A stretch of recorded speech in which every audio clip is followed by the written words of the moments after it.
Le pass vaccinal n'est pas qu'un pass vaccinal. On pourra contrôler l'ensemble des mouvements, des activités des citoyens européens. Ça, c'est l'agenda caché. On sait qu'Emmanuel Macron, lui, préfère faire son one-man show et qu'il veut, bien sûr, instrumentaliser cette présidence en vue de l'élection présidentielle. Il va essayer de faire croire à la population française qu'il est président de toute l'Europe. Il va profondément agacer, d'ailleurs, tous ses collègues chefs d'État et de gouvernement qui commencent à le connaître. Emmanuel Macron s'est fait la réputation de beaucoup parler et de ne pas produire grand-chose. Une Union européenne qui a perdu toute autonomie stratégique par rapport aux États-Unis, qui s'aligne sur l'agenda américain. Elle soude un peu plus la Russie et la Chine. Macron va faire avancer avec d'autres son agenda mondialiste. On peut prévoir qu'il va y avoir un gros coup d'accélérateur sur la question de l'euro numérique.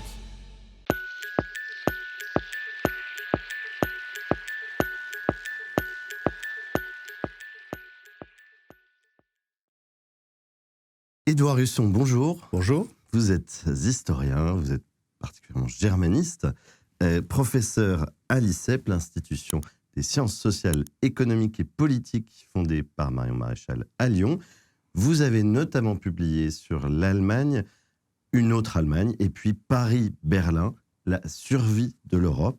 Eh bien, commençons justement cette émission qui va tourner autour de la question de la présidence du Conseil de l'Union européenne, avec l'Allemagne, qui est bien sûr un des moteurs de cette Union européenne.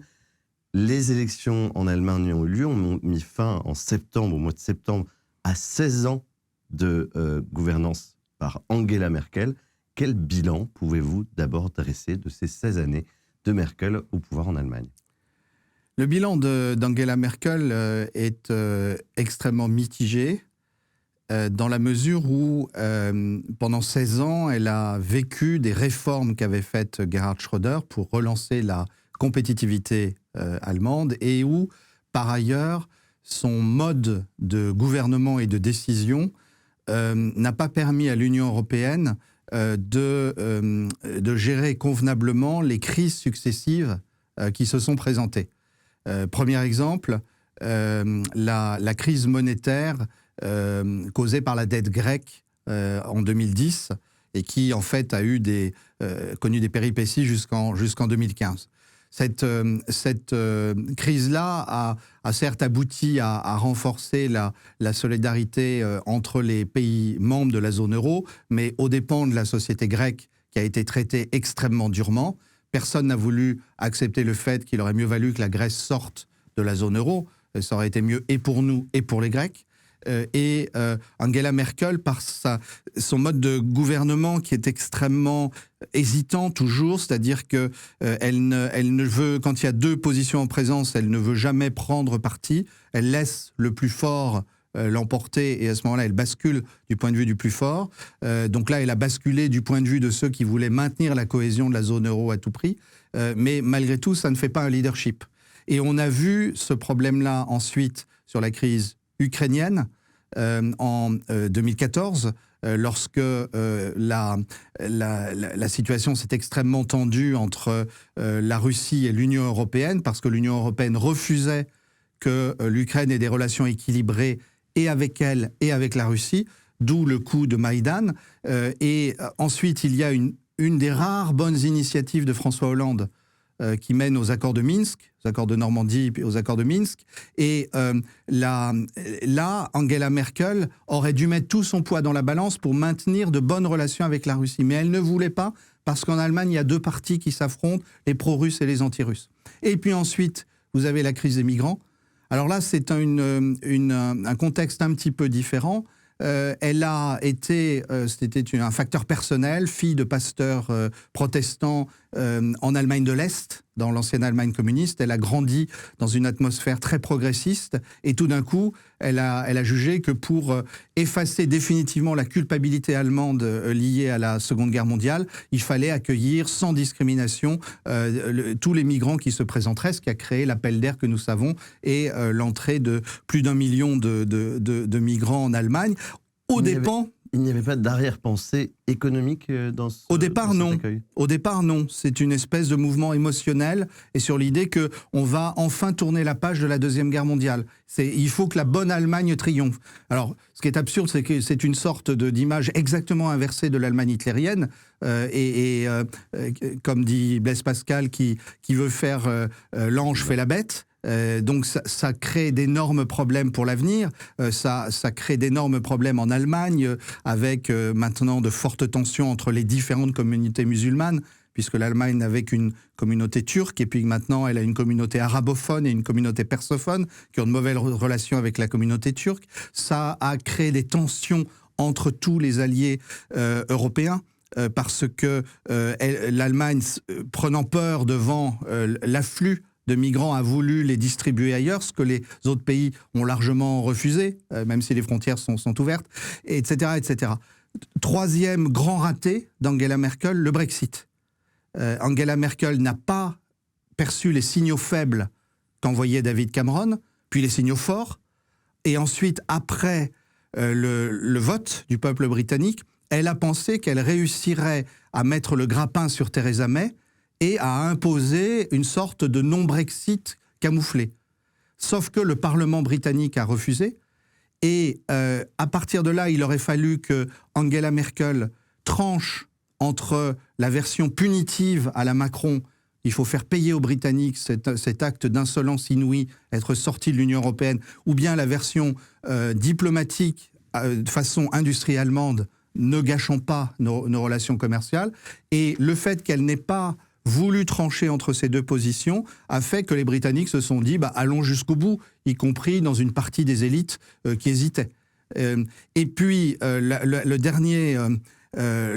dernier exemple qu'on peut donner, c'est bien entendu celui de la crise sanitaire, où Angela Merkel, à force de ne pas vouloir arbitrer entre les différentes options, a mis l'Europe dans une situation d'endettement qui est très préjudiciable pour l'avenir. Et là encore, elle a manqué cruellement de vision. Alors j'ai fait ce détour un peu long, ce bilan un peu détaillé, parce qu'on a en France une vision très positive d'Angela Merkel, très superficielle, mais il faut bien comprendre qu'elle a vécu des réformes de Schröder, elle n'a rien produit elle-même, et elle laisse une Allemagne profondément divisée, morcelée politiquement. D'ailleurs, pour lui succéder, il y a une coalition tripartite où aucun parti n'est au-dessus de 25% aux élections, ce qui est quand même un changement dans l'histoire de l'Allemagne, puisque jusque-là, les grands partis avaient au moins 30%, voire plus. Et l'Allemagne entre dans une situation on va dire, de gouvernance collective, mais qui va être extrêmement compliquée dans le marchandage permanent. Alors certes, le chancelier Olaf Scholz a de l'autorité. Malgré tout, il faudra composer en alternance avec les Verts et avec les libéraux, et avec son propre parti, qui a une aile gauche. Et à partir de là, on peut faire le pronostic qu'il y aura un grand ralentissement des décisions au niveau de l'Union européenne, d'autant plus qu'il y a maintenant un lobby extrêmement puissant dans la politique allemande, qui sont les Allemands qui travaillent à Bruxelles et qui compliquent encore le jeu de la politique allemande. Donc on a une situation qui n'est pas bonne pour une Europe efficace. Alors, ce nouveau chancelier, Olaf Scholz, il est issu du SPD, c'est la gauche allemande, disons l'équivalent de l'ancien Parti socialiste. Qui est-il? Quel type de caractère? Quel est son parcours, rapidement? Alors, Scholz, c'est Schröder moins le côté bon vivant. Vous allez me dire, ça enlève beaucoup. Et effectivement, son surnom en Allemagne, c'est Scholzomat, c'est-à-dire, on pourrait dire Robo-Scholz, pour traduire, c'est-à-dire c'est un homme qui est connu pour n'avoir jamais d'état d'âme et pour avancer de manière très mécanique sur les dossiers qu'il pousse. C'est un très bon négociateur. D'ailleurs là, quel que soit le nom du prochain président français, j'ai de grandes craintes, parce que je pense que quel qu'il soit le président, il risque de se faire écrabouiller par la méthode de négociation de Scholz s'il n'est pas préparé. le président français. Et à partir de là, effectivement, c'est quelqu'un qui va... On va dire que c'est le meilleur choix possible pour mener une coalition tripartite. Parce qu'il saura trancher, et d'autre part, il ne commettra pas l'erreur d'Angela Merkel qui prenait systématiquement les idées des partis de la coalition pour se les attribuer à elle. Scholz est beaucoup plus malin que ça, d'une certaine manière. Il laissera toujours soit les Verts, soit les libéraux, soit son propre parti se réclamer de telle ou telle idée, pourvu que son autorité à lui ne soit pas mise en cause. Scholz a réussi un coup extraordinaire par ailleurs, c'est d'obtenir, alors même que les Verts voulaient une femme à ce poste, que le président sortant, Steinmeier, qui est un social-démocrate, qui est un ancien collaborateur de Gerhard Schröder, soit reconduit comme président de la République fédérale pour un nouveau mandat, puisque c'est le Bundestag qui vote. Et à partir de là, en fait, le SPD va tenir les institutions allemandes de manière assez efficace, malgré ce morcellement politique dont je parlais. Dernière question sur l'Allemagne, parce que je sais que c'est un sujet qui vous tient à cœur. Pourquoi les Français connaissent si mal, les responsables politiques français en particulier, connaissent aussi mal l'Allemagne? Et est-ce que cela a des chances de s'arranger, ou vous êtes plutôt inquiet sur les suites? Alors, premier facteur, on apprend beaucoup moins l'allemand en France qu'il y a 50 ans. Le général de Gaulle parlait, et parlait bien l'allemand. Certains diront de manière un peu littéraire, mais il savait de quoi on lui parlait quand on lui donnait un concept allemand. Il a même prononcé des discours en allemand lors d'un de ses voyages. Donc, on a cette baisse de l'apprentissage de la langue. On a aussi le phénomène général qui est un nivellement. On a perdu la troisième dimension des relations internationales, qui est la dimension culturelle, la dimension historique. Et ça, on sait très bien que la plupart de nos dirigeants soient passés par des programmes type Young Leaders et aient eu le cerveau formaté par les Américains. Tant mieux pour eux, sauf que ça fait perdre complètement la vision et la profondeur historique. Et d'ailleurs, c'est la même chose pour les Allemands. Les Allemands, au fond, nous voient plutôt comme une curiosité en Europe, avec la grande nation qui tient encore à son décorum républicain. Alors nous sommes une curiosité utile, parce que sans la France, l'Allemagne ne tiendrait pas l'Union européenne. Sans la France, l'Allemagne apparaîtrait comme puissance dominante. Donc, on comprend bien que la France, de ce point de vue-là, ne lit pas dans les cartes de l'Allemagne. Puis alors, le troisième facteur, c'est que on n'apprend pas la négociation différenciée selon les interlocuteurs, et on ne négocie pas avec un Chinois, comme avec un Américain, comme avec un Allemand. Et négocier avec l'Allemagne, c'est un art en soi, en particulier parce que les Allemands ont un style de négociation extrêmement direct, et moi ça me fait toujours penser au jeu de fond de cours de Björn Borg ou de Harold Solomon dans les années 70 à Roland-Garros. Là, vous allez voir quelle est ma génération. Effectivement, c'est des machines, et donc ils renvoient la balle tant qu'ils n'ont pas gagné la négociation. Et ça, pour nous qui aimons la formule brillante, qui aimons la connivence inavouée, dans les discussions, c'est rédhibitoire, parce que ça nous fait perdre à peu près tous les arbitrages. En matière de relations franco-allemandes, Emmanuel Macron a échoué? Clairement. Puisqu'il était arrivé avec un grand programme, voire le discours de la Sorbonne, et il voulait imposer un gouvernement économique de la zone euro. La vieille idée que les Français ont depuis la négociation de Maastricht. Mais Mitterrand, ne sachant pas négocier avec les Allemands, avait dit « ça on le garde pour après, on l'obtiendra après ». Mais quand vous n'avez pas annoncé au début d'une négociation avec l'Allemagne tous vos objectifs, c'est pas la peine d'essayer de ramener par la fenêtre ce que les Allemands ont fait sortir par la porte.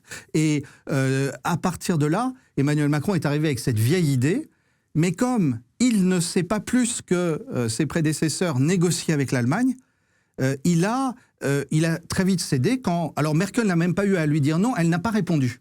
Alors il s'est un peu énervé, mais ça ne donnait rien. Ensuite, il a proposé d'aider l'Allemagne à avoir un siège au Conseil de sécurité, et en échange de ça, l'Allemagne lui donnait son gouvernement économique de la zone euro. Ça n'a rien donné. L'Allemagne a empoché la promesse, et elle s'en souviendra.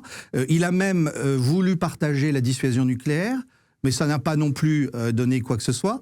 Et finalement, ça s'est fait aux conditions allemandes, à cause de la crise du Covid, avec un plan de relance et un budget européen, mais pas pour la zone euro, pour l'ensemble de l'Union européenne. Donc, de ce point de vue-là, Macron a vraiment tout perdu dans les arbitrages, même s'il se pavane en disant que grâce à lui, l'Europe a été relancée. Beaucoup de journalistes ou de commentateurs le confondent avec la présidence du Conseil de l'Europe. Ça n'est pas la même chose, expliquez-nous. Oui, alors il y a d'abord la confusion fondamentale entre le Conseil de l'Europe, qui est une institution fondée au lendemain de la Deuxième Guerre mondiale et qui réunit la plupart des États du continent européen, même un peu élargi du point de vue géographique, sur des enjeux en particulier de droits de l'homme.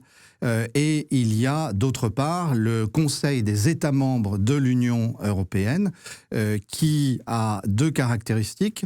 La première, c'est qu'il se réunit en Conseil européen avec les chefs d'État et de gouvernement à intervalles extrêmement réguliers, au moins tous les semestres et en fait en pratique plus. La deuxième, c'est que dans chaque gouvernement, chaque ministre se réunit avec ses collègues sur les thématiques afférentes extrêmement régulièrement. Et c'est d'ailleurs plus cette partie-là que le gouvernement français va coordonner, parce que ce qu'on ne sait pas, c'est qu'il y a un président du Conseil européen, actuellement Charles Michel, et ce président du Conseil européen est celui qui préside les séances où se retrouvent les chefs d'État et de gouvernement. Alors justement, quelles seront les attributions de la présidence française ? Si vous voulez, la présidence française, en fait, la meilleure façon de la mettre en œuvre, c'est qu'on devrait en parler le moins possible. C'est-à-dire qu'elle devrait être entièrement focalisée sur le bon fonctionnement du Conseil européen, et ça serait, et des différents conseils des ministres, et ça serait d'autant plus important que l'on sait depuis quelques années que la Commission a pris de plus en plus de place dans les institutions européennes et qu'on a besoin d'un fort rééquilibrage au sein des institutions. Donc, la meilleure méthode serait de travailler étroitement avec la Tchéquie et la Suède, de s'afficher régulièrement avec la République tchèque et avec la Suède dans toutes les circonstances pour montrer un travail collectif au service des États membres et non pas au service d'une bureaucratie fédéraliste. Et donc, ça serait la meilleure façon de le faire. On sait qu'Emmanuel Macron, lui, préfère faire son show, son one-man show, et qu'il veut bien sûr instrumentaliser cette présidence en vue de l'élection présidentielle. Alors justement, comment pensez-vous qu'il va instrumentaliser cette présidence ? Si vous voulez, Emmanuel Macron va d'abord jouer sur quelque chose d'assez simple, c'est qu'il va essayer de faire croire à la population française qu'il est président de toute l'Europe. En faisant ça, il va profondément agacer d'ailleurs tous ses collègues chefs d'État et de gouvernement qui commencent à le connaître, qui donc vraisemblablement n'y feront plus attention, mais avec cette attitude-là, il va peu produire en termes de résultats. En revanche, il va essayer de marteler que le plan de relance européen, c'est lui, alors que c'est l'Allemagne en fait qui l'a organisé, qu'il est absolument décisif pour défendre les valeurs européennes, pour créer une souveraineté européenne, pour la transition numérique, pour l'énergie. À partir de là, il va faire tout un plat et ça sera effectivement partie intégrante de la campagne présidentielle, ne serait-ce que pour éviter que Valérie Pécresse ne lui prenne trop de voix au centre, bien sûr. Mais il ne faut pas être dupe de ça, parce que la meilleure présidence européenne, c'est en général celle des petits pays, parce que les petits pays font ce qu'ils doivent faire, c'est-à-dire assurer le secrétariat général des conseils des ministres européens et faciliter le travail du président du Conseil européen, à savoir M. Michel. Dans le meilleur des cas, quel profit peut-il tirer directement, Emmanuel Macron, de cette présidence, dans le cadre, bien sûr, de cette campagne présidentielle ? Alors, il y en a deux. Le premier, ça serait un gain électoral. étant donné que son principal adversaire sur le sujet, Valérie Pécresse, ne connaît pas très bien les institutions européennes. Ça aurait été Michel Barnier l'adversaire, c'était plus compliqué. Mais là, Macron a relativement de marge de manœuvre, donc il peut capitaliser là-dessus éventuellement au centre, dans une partie de l'opinion publique. Le deuxième, c'est que Macron va faire avancer avec d'autres son agenda mondialiste. Et en particulier, on peut prévoir qu'il va y avoir un gros coup d'accélérateur sur la question de l'euro numérique, qui est l'un des grands enjeux. En fait, c'est l'enjeu caché de cette présidence, mais en fait des 18 mois qui viennent. C'est le passage à l'euro numérique qui va être développé dans le cadre aussi d'une lutte contre l'inflation, dont on sent bien qu'elle est en train de monter à cause de la politique monétaire américaine. Et dans ce cadre-là, effectivement, on aura certainement une avancée avec un renforcement de la surveillance exercée sur les citoyens européens. Il faut bien comprendre que le pass vaccinal n'est pas qu'un pass vaccinal. C'est l'amorce d'un pass numérique européen où on pourra contrôler l'ensemble des mouvements, des activités des citoyens européens, et la monnaie numérique en fera partie. Et de ce point de vue-là, Macron va être un rouage de cette mise en place. Ça, c'est l'agenda caché. Au fond, dans ce calcul, il n'y a aucun risque pour Emmanuel Macron. En dehors, vous le disiez, du fait que certains pays peuvent être exaspérés par la manière dont il récupère cette présidence. Oui, il y a effectivement, si on pense que le projet européen a encore du sens, on aurait intérêt effectivement à une politique française proche d'un certain nombre de pays que malheureusement les Français considéraient être des petits pays, mais après tout la Suède et la République tchèque qui exercent la coprésidence, c'est un peu ça. Et à partir de là, on a intérêt à créer des coalitions. Par exemple, pour insérer le nucléaire dans l'agenda énergétique de la Commission, il a fallu que la France travaille avec une dizaine d'autres pays. Bon, on n'est pas allé d'ailleurs malheureusement jusqu'au bout, puisque ça n'a été reconnu que comme énergie de transition, pas comme une énergie verte au sens plein du terme, mais on voit bien qu'il y a du travail à faire et on peut avoir des gains au sein de l'Union européenne, puis surtout, il faudrait garder l'Union européenne de sa dérive fédéraliste et mondialiste, et ça, c'est ce qu'il faudrait faire. Et malheureusement, ça n'est pas ce que Emmanuel Macron fera. Alors, où en sont les relations franco-allemandes depuis l'élection du nouveau chancelier Olaf Scholz ? Alors, les relations franco-allemandes évoluent de manière paradoxale. Scholz n'aura pas plus d'affection pour Macron que Madame Merkel n'en avait. En particulier parce que Emmanuel Macron s'est fait la réputation de beaucoup parler et de ne pas produire grand-chose, voire de produire des déficits. Donc ça, effectivement, pour les Allemands, c'est rédhibitoire, surtout que le ministre des Finances, Christian Lindner, du Parti libéral, est assez, on va dire diplomatiquement, est assez surpris régulièrement par le fonctionnement d'Emmanuel Macron, par exemple quand ils ont travaillé ensemble pour les élections européennes en 2019. Mais au-delà de ça, l'agenda de la nouvelle coalition est très proche, avec l'insistance sur la transition énergétique, sur la numérisation de toutes les activités, sur la fédéralisation des institutions européennes. Cet agenda-là est très proche de ce qu'Emmanuel Macron a en tête. Il est donc probable que Macron servira de faire-valoir au projet du gouvernement allemand. Et puis, dernière question, quels sont les grands enjeux dans les mois qui viennent au niveau européen ? Est-ce qu'on peut imaginer un relèvement des taux d'intérêt, par exemple, une crise de l'inflation ? Bref, quels sont les enjeux aussi bien financiers, économiques, pourquoi pas sociaux ? Alors, il y a effectivement d'énormes enjeux puisque l'inflation importée des États-Unis est véhiculée aussi par l'augmentation des prix de l'énergie. Cette inflation menace effectivement l'équilibre européen actuel, ne serait-ce que parce qu'une remontée des taux serait très mauvaise pour la France. Donc ce que les Européens qui souhaitent la réélection d'Emmanuel Macron ou l'élection d'une candidate type Valérie Pécresse pour garantir la continuité, pour éviter un Trump à la française, on va dire, eh bien, la Banque Centrale Européenne espère attendre le plus possible pour relever les taux d'intérêt européens. Mais il faudra le faire, Et c'est dans ce cadre-là qu'on va voir monter en puissance le thème de l'euro numérique, qui assurera que malgré la remontée des taux, ça ne met pas en danger la monnaie européenne et ça ne met pas en danger l'économie européenne. Voilà effectivement, je dirais, le principal défi. Alors, si vous vous placez du point de vue des citoyens européens, il y a un défi gigantesque pour les libertés publiques. On le sait avec les débats sur les politiques sanitaires. Et de ce point de vue-là, Emmanuel Macron et Mario Draghi se livrent à une concurrence pour savoir qui va être le plus autoritaire en matière de politique sanitaire. Et si vous vous placez du point de vue géopolitique, là, vous avez un dernier intérêt à souligner, qui sont les relations avec la Russie, avec malheureusement une Union européenne qui a perdu toute autonomie stratégique par rapport aux États-Unis, qui s'aligne sur l'agenda américain et qui ne voit pas que, ce faisant, elle se coupe un peu plus de la Russie et elle soude un peu plus la Russie et la Chine, ce qui n'est pas bon pour les intérêts européens et pour l'équilibre du continent eurasiatique. Voilà les enjeux. Eh bien, merci Édouard Husson. Vous avez réussi à rendre passionnants ces sujets qui peuvent sembler au premier abord un peu arides. Merci à tous et passez une très bonne soirée.